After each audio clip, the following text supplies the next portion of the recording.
नमस्कार. मी भगवंत कुलकर्णी. परखड सत्य यूट्यूब चॅनलमध्ये तुमचं सगळ्यांचं खूप स्वागत आहे. आजचा विषय म्हणजे की आज महाराष्ट्रामध्ये काय चाललं आहे.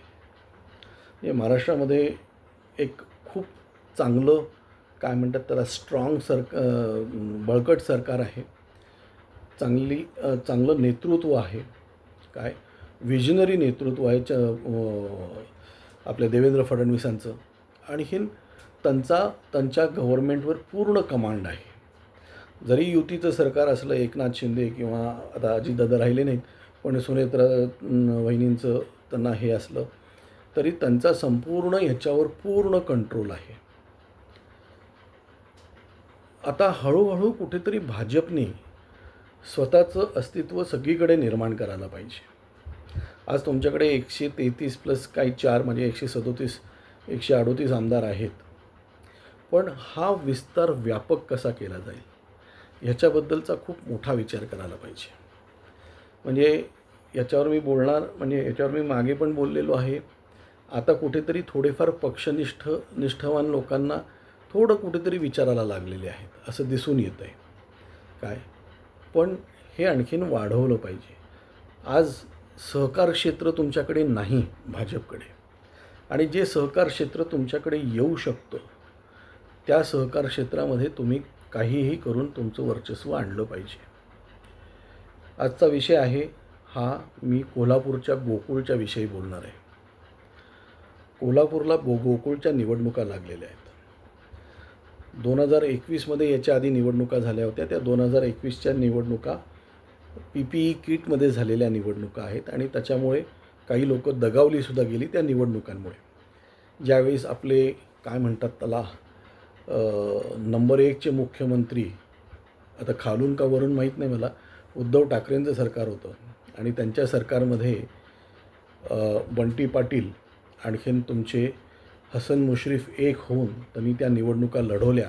आणि कशा लढवल्या, काय लढवल्या त्यांना माहिती किंवा सगळ्यांना माहिती आहे. आणि ते सगळं करून त्यांनी त्या निवडणुका केल्या. म्हणजे निवडणुका करणं अपेक्षित नसताना त्या केलेल्या आहेत. त्याच्यामध्ये जे दगावले गेलेले आहेत त्याच्याबद्दलचा एक व्हिडिओ आपण पुढे मागे नक्की करणार आहोत. पण त्याच्यामुळे त्या महाविकास आघाडीचं भकास राजकारणामुळे ती काय म्हणतात त्याला मुश्रीफ आणखीन बंटी पाटलांची, सतेज पाटलांची त्याच्यावर सत्ता आली. आता याच्यामध्ये मी तर ऐकून आहे की गेल्या 5 वर्षात जवळजवळ 500 ते 600 कोटी रुपयाचा भ्रष्टाचार झालेला आहे. आज देवेंद्र फडणवीसांना माझी ही विनंती आहे की त्यांनी याच्यामध्ये लक्ष घालावं. कारण कोल्हापूर जिल्ह्याचं माझ्या माहितीप्रमाणे शेतकऱ्यांचं मोठं राजकारण ह्या गोकुळवरनं चालतं. आणि त्याच्या व्यतिरिक्त तुमचे हे पण आहेत, काय म्हणतात त्याला, साखर कारखाने वगैरे पण आहेत.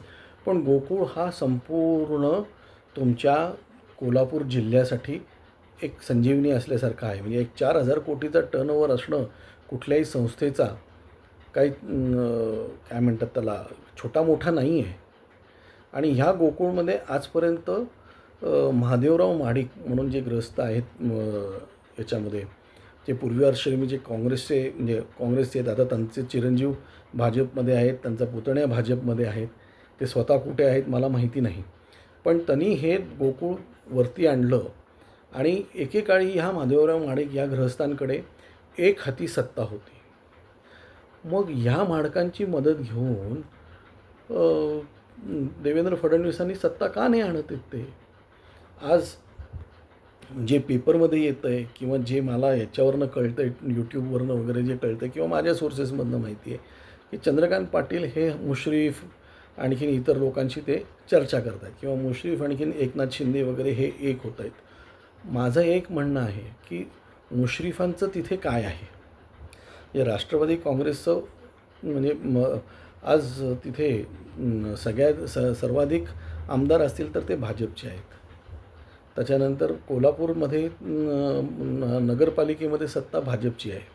इचलकरंजीमध्ये नगरपालिकेची सत्ता भाजपची आहे. काय आणि ही सत्ता कोणामुळे आलेली आहे. ही जी सत्ता आलेली आहे हे जे महाडिक वगैरे जे आलेत त्यांच्यामुळे आहेत किंवा इचलकरंजी किंवा ह्या भागात जे आवाडे फॅमिली भाजपमध्ये आलेली आहे त्या आवाड्यांनी ती सत्ता आणलेली आहे. मग ती त्यांनी त्यांच्या पद्धतीने आणलेली आहे, पण ती भाजपची सत्ता म्हणून भाजपची आहे. आज KDCCवर मुश्रीफांचं राज्य आहे. आज गोकुळवर मुश्रीफांचं राज्य आहे. याच्यामध्ये प्रचंड भ्रष्टाचार झालेला आहे. हा भ्रष्टाचार बाहेर हे काढू इच्छित नाही, म्हणून यांना निवडणुका पाहिजे. आणि आज त्याच्यावर प्रशासक बसवण्याचे ते विरुद्ध आहेत. माझं म्हणणं आहे की ही संधी साधून देवेंद्र फडणवीसांनी त्याच्यावर प्रशासक नेमावा, त्याचं फॉरेन्सिक ऑडिट करावं. फॉरेन्सिक ऑडिट करून जे दोषी आहेत त्यांना 6-6 वर्षासाठी तुम्ही बाद करा. आज माझ्या माहितीप्रमाणे KDCCमध्ये ईडीची ईडीनी KDCCमुळे ईडीनी यांच्यावर काय म्हणतात त्याला, मुश्रीफांवर 2दा रेड केलेली आहे किंवा 2 केसेस काहीतरी ईडीच्या चालू आहेत. मग भाजपला आज मुश्रीफांशी एकत्र येण्याचं कारण काय? आणि स्वतः महाडिक जे ह्याचे गोकुळचे आजपर्यंत जे सर्वेसर्वा होते इनडायरेक्टली, ते महाडिक मागच्या निवडणुकीमध्ये 70 ते 80 मतांनीच पडलेले आहेत. मग ह्या लोकांना ताकद देऊन आणखीन ह्यांनी जे काही 5 वर्षात जे काही केलेलं आहे त्याचं फॉरेन्सिक ऑडिट करून जे बाद आहेत ते बाद करून टाका ना. आणि गोकुळचं राजकारण ताब्यात घ्या ना. आज गोकुळला अमूल बनवा ना. आज गुजरातमध्ये अमूल आहे, तर मग महाराष्ट्रात गोकुळ का नाही?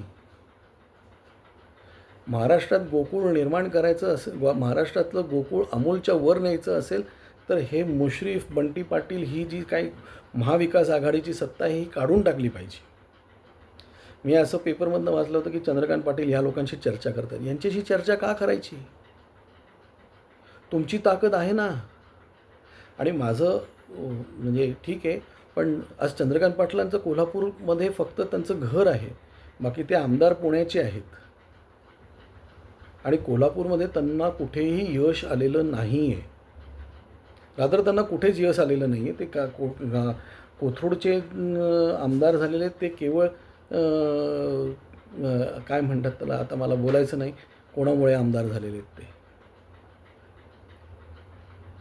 म्हणजे मी अगदी उघड सांगतो की कोथरूडच्या ब्राह्मण समाजाने की त्यांना मतदान करून त्यांना निवडून आणलेले, कारण ते कमळावर उभे आहेत.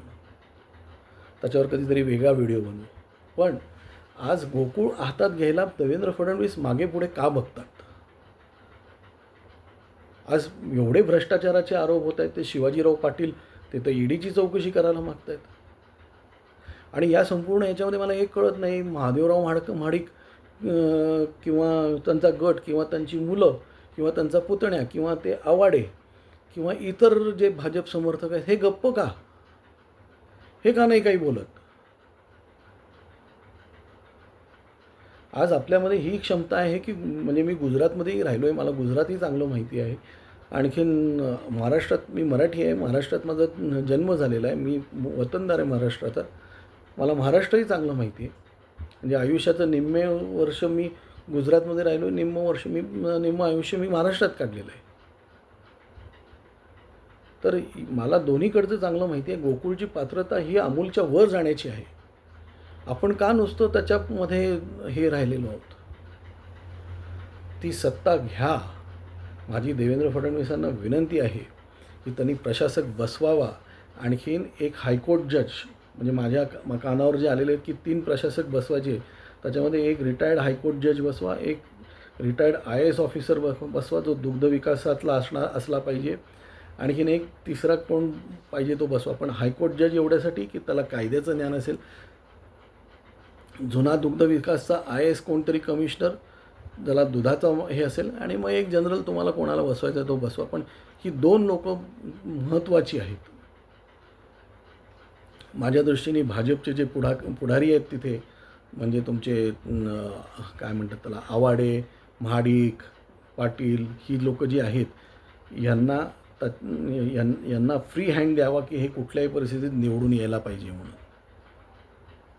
आणि हे निवडून आणू शकतात. हे युती धर्म हा फक्त भाजपने पाळायचा नाही आहे. आज मी ऐकलं की एकनाथ शिंदे आणखीन मुश्रीफ एक होत आहेत. मुश्रीफांचं काय आहे? दुधाचं तर ठीक आहे, एखादा खाटीकखाना असता तर तिथे त्यांना अध्यक्ष केलं असतं तर काय प्रॉब्लेम नव्हता. एक मताने त्यांना अध्यक्ष करून टाकलं असतं आपण. पण दुधाच्या ह्याच्यात मुश्रीफांचं काय आहे? फक्त राजकारण आणि पैशातून हा त्याच्यातला हे आहे. मला कोणीतरी सांगितलेलं की आम्ही तुम्हाला पुरावे आणून देतो. मला पुरावे आणले तर मी दिले तर मी हे सुद्धा मी ह्याच्यावर व्हायरल करायला मला अडचण नाही आहे. पण ही सगळी हे व्हायला पाहिजे. आणि भाजप वाढवायला पाहिजे असेल तर कोल्हापूर पण ताब्यात पाहिजे. कोल्हापूर ताब्यात आलं तर तुमचं सांगली ताब्यात यायला वेळ लागणार नाही, जे आज जयंत पाटलांकडे आहे. इतर भाग तुमच्याकडे यायला अडचण होणार नाही. आणखीन एक खूप मोठं राजकारण म्हणजे मी तर असं ऐकलं की मुश्रीफांनी खूप मोठ्या प्रमाणावर तिथे गोकुळमध्ये मुसलमानांची भरती केलेली आहे. आणि ते तिथे जाऊन आता उद्या हलाल दूध तुम्हाला प्यायला मिळालं तर काय करणार तुम्ही? असे अनेक आहेत. आपण त्याच्यावर व्हिडिओ जसं मला माहिती मी घेत जाईल तसं मी व्हिडिओ बनवत जाईल. काय पण हा एक फार महत्त्वाचा भाग आहे जो यांनी विचार करायला पाहिजे. आज एवढंच. धन्यवाद.